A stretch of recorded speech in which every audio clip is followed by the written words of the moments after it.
नौ भुनक्तु सह वीर्यं करवावहै तेजस्विनावधीतमस्तु मा विद्विषावहै। ओम शांति शांति शांति। वैदिक जीवन पद्धति की इस कक्षा में आप सभी का हृदय की गहराइयों से हार्दिक स्वागत है, अभिनंदन है।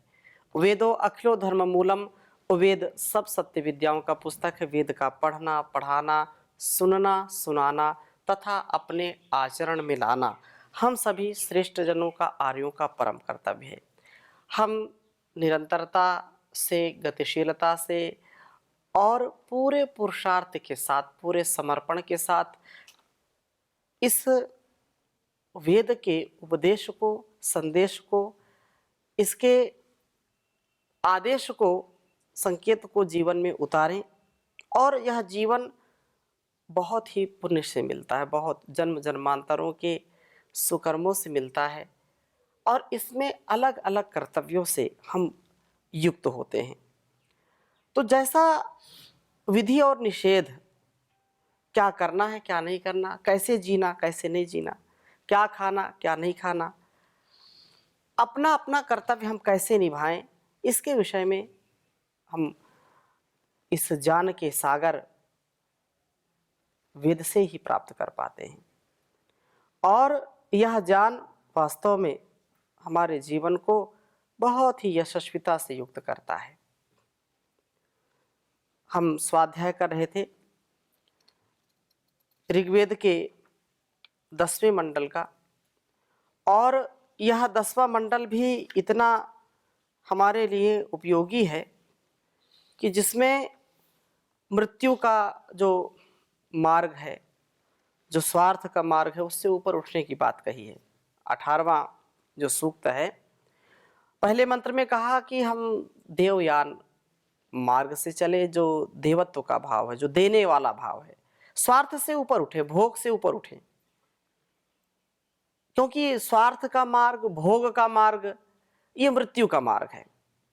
और दूसरे मंत्र में भी बहुत सुंदर बात कही कि हम संसार में रहते हुए श्रेष्ठ जीवन जिए। श्रेष्ठ, यदि गृहस्थ में है तो श्रेष्ठ संतान को जन्म दें, यदि हम सन्यासी हैं, ब्रह्मचारी हैं, तो श्रेष्ठ शिष्यों को बनाएं, उनका निर्माण करें। शुद्ध पवित्र धन प्राप्त कर मृत्यु को हम दूर भगाते रहें, मृत्यु को अपने निकट ना आने दें, स्वार्थ को निकट ना आने दें।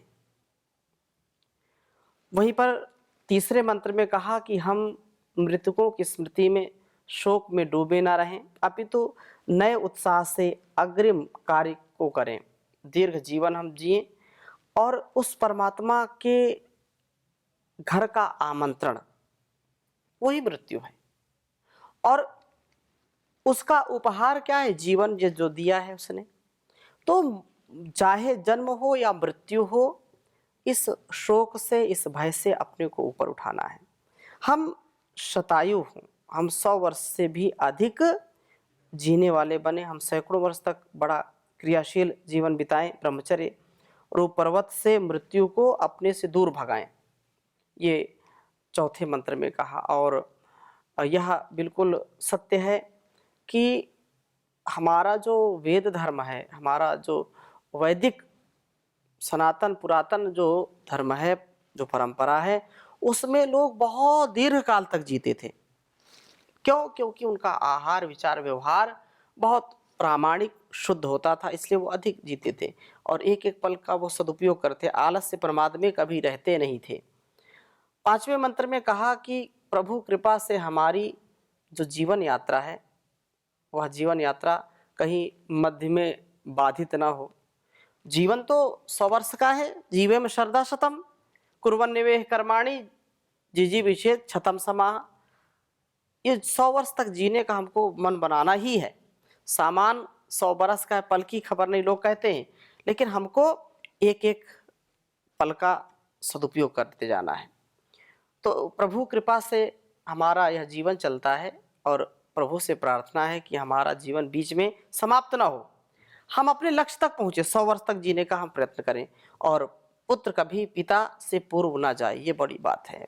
किसी भी कारणवश जिनके माता पिता अपने बच्चे को अपने से पहले जाते देखते हैं, अर्थात उसकी मृत्यु हो जाती है, तो उनके लिए बहुत बड़ा संकट है, बहुत बड़ा दुख, पहाड़ों जैसा दुख होता है।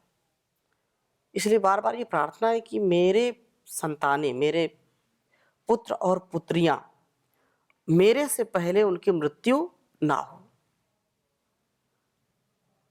हम संसार में देखते हैं कितना कष्ट होता है, बहुत समस्याएं होती हैं, लेकिन अब जैसे यहाँ तीसरे मंत्र में कहा कि जो चले गए, छोड़ करके धरा को चले गए, तो उनका शोक नहीं करना। क्यों? क्योंकि वो तो प्रभु का विधान है। प्रयास तो ये करें कि कोई भी जो है युवावस्था में, नौजवानी में किसी की मृत्यु ना हो, लेकिन अब हो जाए तो वो हमारे हाथ में नहीं है। छठे मंत्र में कहा कि निरंतर हम उद्योगशील रहें, हम अपने घरों को सदा उत्तम स्थिति के लिए प्रयत्न करें। हमारा छोटा सा घर यदि व्यवस्थित नहीं है तो हम संसार को व्यवस्थित नहीं कर सकते। हमारा मन व्यवस्थित नहीं, हमारा शरीर व्यवस्थित नहीं है तो हम दूसरों को कैसे उद्धार कर सकते हैं। इसलिए प्रयास ये करें। हाँ, फिर कहीं कहीं क्या होता है, किसी किसी घर में गड़बड़ी होती है तो फिर लोग निराश हो जाते हैं। निराश हो जाते हैं तो उनको निराश नहीं होना चाहिए। वो छोटा घर है, आप बड़े घर को सही करो। आप धीरे धीरे आरंभ तो करना पड़ेगा, वो चाहे अपना घर हो या पराया घर हो, सबसे पहले अपने आप को हमको ठीक करना पड़ेगा। तो आगे बढ़ें और प्रभु के संगत हुए हुए जीवन को हम उत्तम बनाएं। बहुत ही सुंदर वेद मंत्र है 7वां वेद मंत्र।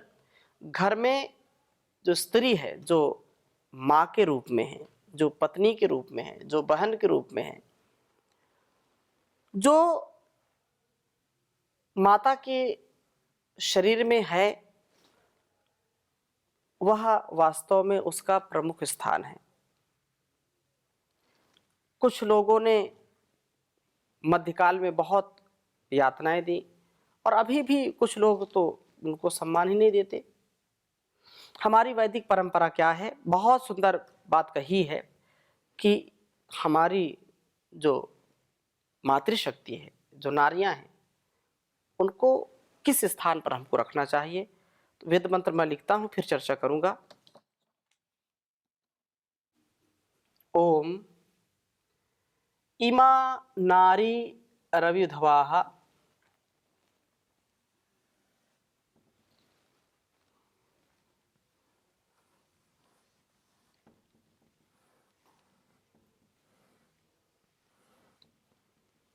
इमा नारीरविधवाः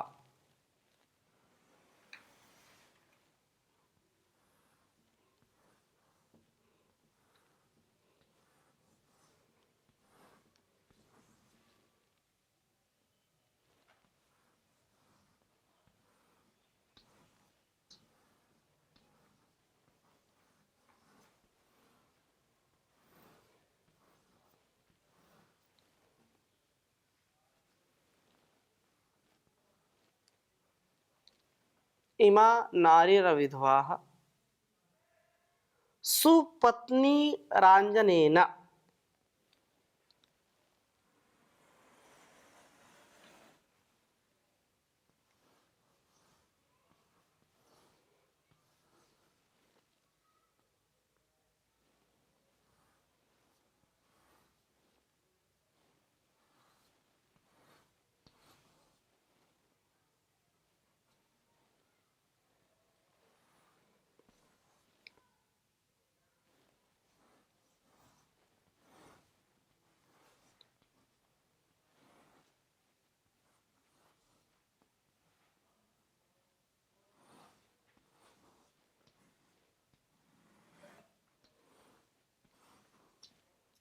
सुपत्नी रांजनेन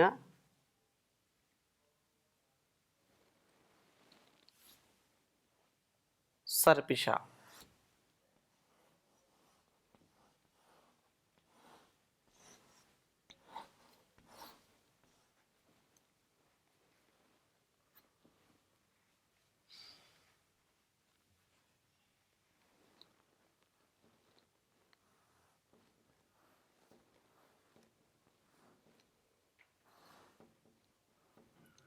सर्पिषा संविशन्तु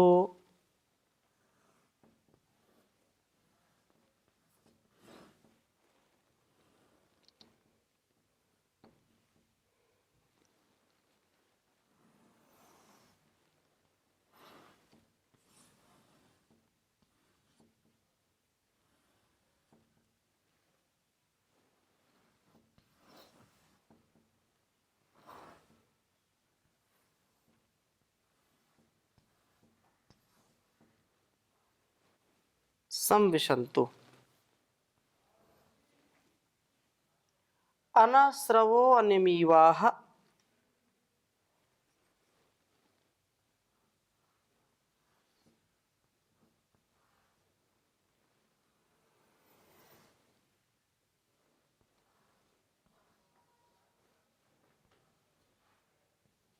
अनस्रवो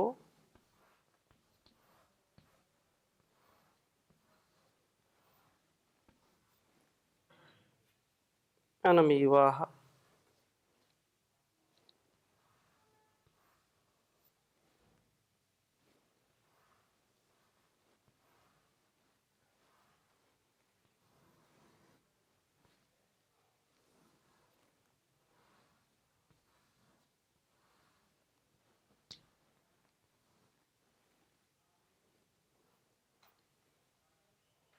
सुरत्ना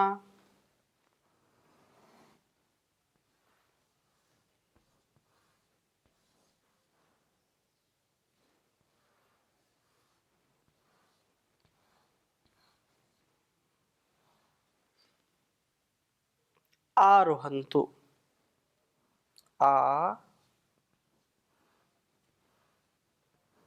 आरोहन्तु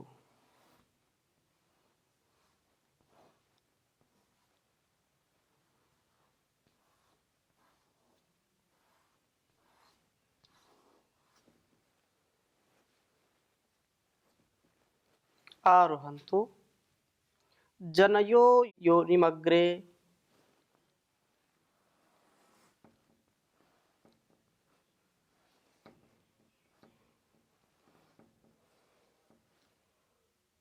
जनयो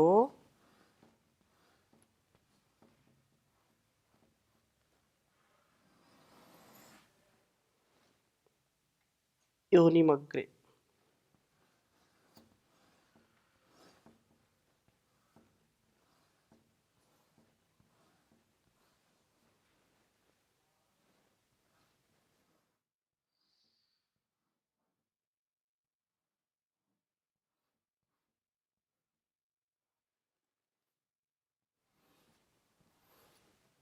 योनिमग्रे ऋग्वेद के 10वें मंडल के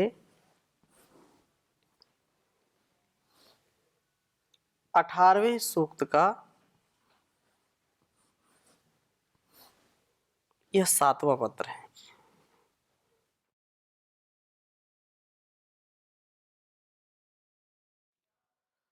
ओम इमा नारीरविधवाः सुपत्नीराञ्जनेन सर्पिषा संविशन्तु अनस्रवो अनमीवाः सुरत्ना आरोहन्तु जनयोरो योनिमग्ने अग्रे। ओम इमा नारीरविधवाः सुपत्नीराञ्जनेन सर्पिषा संविशन्तु अनस्रवो अनमीवाः सुरत्ना आरुहन्तु जनयो योनिमग्रे। बहुत ही सुंदर वेद मंत्र है यह, जहाँ पर नारी का सम्मान है। वेद जो सबको सम्मान देता है, वेद जिसके जीवन में उतर जाता है, वास्तव में इस भवसागर से वो उतर जाता है। भारतवर्ष वह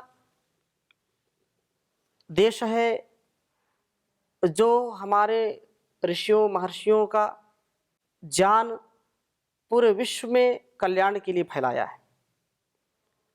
जैसे पिछले मंत्र में हमने चर्चा की थी कि हमारे घर में सदा उत्तम स्थिति के लिए हमको प्रयत्न करना चाहिए। हम आगे बढ़ें, प्रभु की संगत में रहें, प्रभु का हमको ध्यान रहे, जीवन को हम उत्तम बनाएं। अपने जीवन को, अपने घर को हम उत्तम कब बना सकते हैं, इस जगत को उत्तम कब बना सकते हैं, तो उसके लिए बहुत सुंदर बात कही है कि घर को उत्तम बनाने के लिए पुरुषार्थ जो हम करते हैं, उद्योग करना, संसाधन की सुलभता हो, धन संपत्ति हो, यह भी एक महत्वपूर्ण बिंदु है, महत्वपूर्ण यह कार्य है। घर की जो उत्तमता है उसमें सर्वप्रथम स्थान जो है, सबसे पहला जो स्थान है वो है नारी का स्थान, वो है स्त्री का स्थान, मातृशक्ति का स्थान। सो उनका उल्लेख करते हुए कहते हैं कि इमाह नारी ही, ये जो गृह को आगे ले चलने वाली नारियां हैं, नृ नये, नारी को नारी क्यों कहते हैं, नृ नये, जो नारी घर गृहस्थी को, उस परिवार को, उस सामूहिक जीवन को जो सर्वदा सर्वत्र उत्तमता प्रदान करने वाली है, जो उसको आगे ले जाने वाली है, उसको नारी कहते हैं।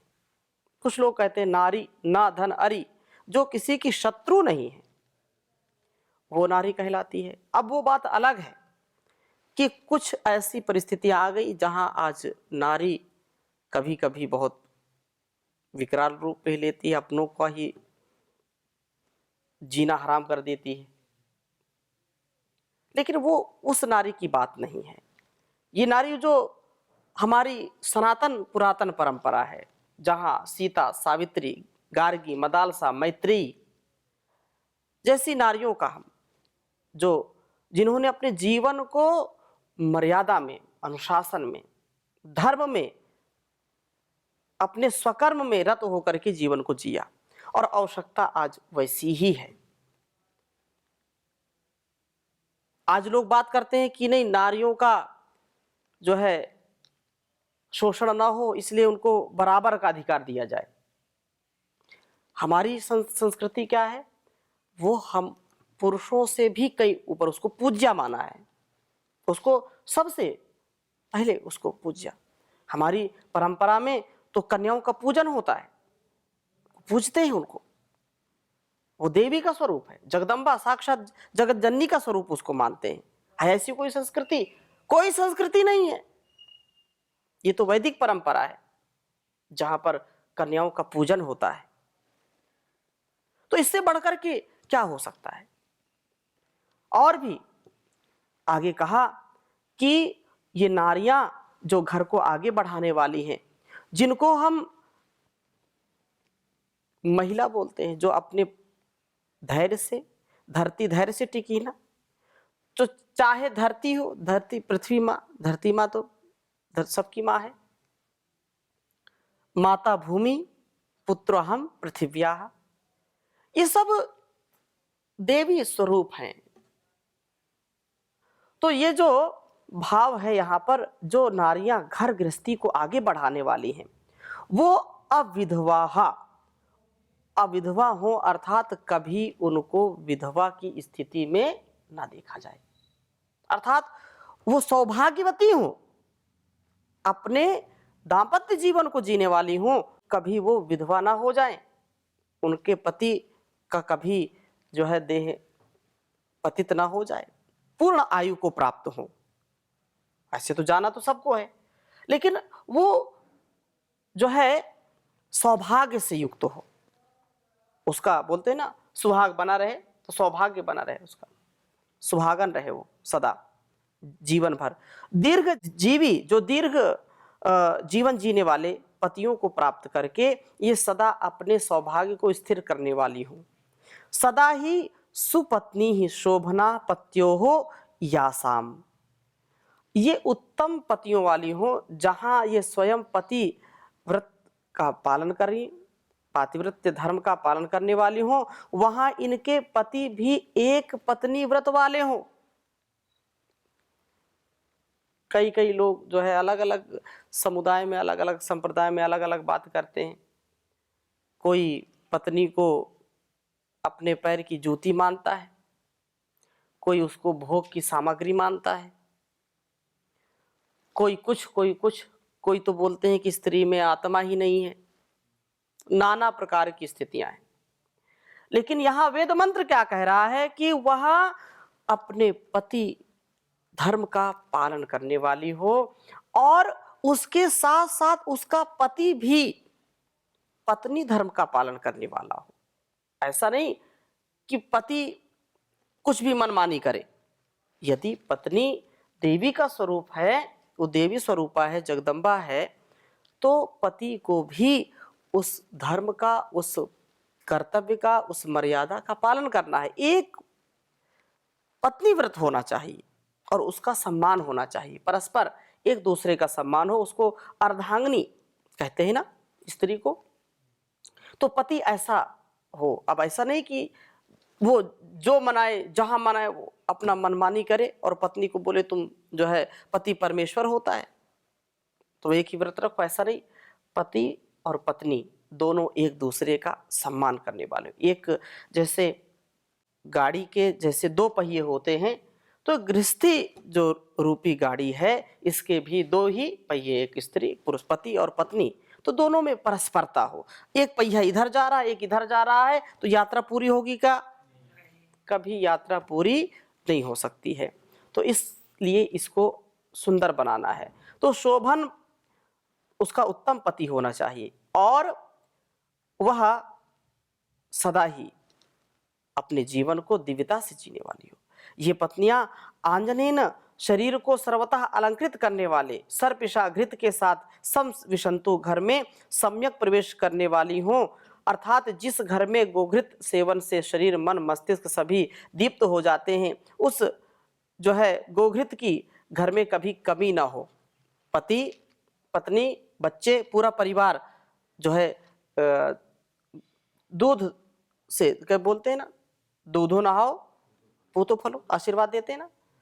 तो बिना गो रसम को रसो भोजना नाम, ऐसी जो सच्ची गृहस्थी है, जो दाम्पत्य जीवन जीने वाली पत्नी है, वो घर में दूध दही का सदा प्रचुरता उसकी बनी रहे, उसके लिए यह पालन करना, गोपालन करना आदि, जिससे उसकी संतान भी और वह भी, उसका पति भी, उसका परिवार भी कभी कमजोर ना हो, कभी जो है कमजोर मस्तिष्क वाला ना हो, शरीर उसका कमजोर ना हो। इसके लिए औषधि का ये बहुत बड़ा उत्तम साधन है।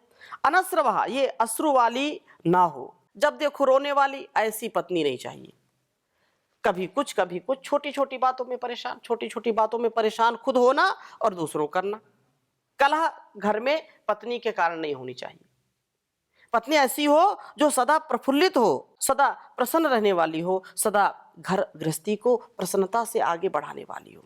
यद्यपि उसको यही कहते हैं, उर्दू शब्द में कुछ शब्द बोले जाते हैं, जैसे उसको बेगम कहते हैं। हाँ, अब लोग अलग अलग अर्थ लगाते हैं, लेकिन उसका हम सकारात्मक अर्थ लगाएं। बेगम, कोई गम नहीं, सुख मिले चाहे दुख मिले, बेगम कोई गम नहीं। हाँ। और उसको जो है औरत बोलते हैं, औरत बोलते हैं, औरत जो सदा दूसरों की सेवा में, शुश्रूषा में, दूसरों की उन्नति में सदा रत रहती है। ठीक है, ये अपने जीवन को वो सदा दूसरों की सेवा में लगाती है। तो ये बात यहाँ पर घटित होती है कि उसको उल्लास से, प्रसन्नता से जीवन और इस जगत का कल्याण करना चाहिए। अनमिवाह, व्यवस्थित एवं संयत जीवन के कारण सदा निरोग रहे और दूसरों को भी निरोग बनाए। निरोग माताएं ही निरोग संतति को जन्म देती हैं। पत्नी रोगी है, पति रोगी है, तो जब माता रोगी है, पिता रोगी है, तो संतान भी रोगी होगी। जब भोगी होंगे तो भोगी संतान होगी। इसलिए निरोगी संतान के लिए अनविवाह, व्यवस्थित संयमित जीवन हो और सुरत्नाहा, ये स्त्रियां उत्तम रमणीय पदार्थों वाली हो, अर्थात इन्हें उत्तम आभूषणों की कभी कमी ना हो। सबसे बड़ा आभूषण वाणी का, तो घर की स्त्री का अलंकार क्या है? सबसे बड़ा जो आभूषण है वाणी, उसका शील, उसका स्वभाव। जनयः उत्तम संतानों को जन्म दे और योनिम अग्रे आरोहंतु, वे सर्व प्रमुख अपने जनय सर्व मुख्य स्थान में स्थित हों, सबसे उच्च स्थान में स्थित हों। माता निर्माता भवति, माँ निर्माण करने वाली है, वो जगत जननी है। घरों में स्त्रियों का स्थान प्रमुख हो, इन्हें घर के निर्माण के लिए सब आवश्यक वस्तुएं सुलभ हों, इनका अपना संपूर्ण जीवन, संपूर्ण शरीर स्वस्थ हो, ऐसा उनका भाव हो और वो ऐसे जीने का प्रयत्न करें। तो आज इन्हीं शुभकामनाओं के साथ यहीं पर विराम लेते हैं। शेष चर्चा अगली कक्षा में करेंगे। ओम शांति शांति शांति।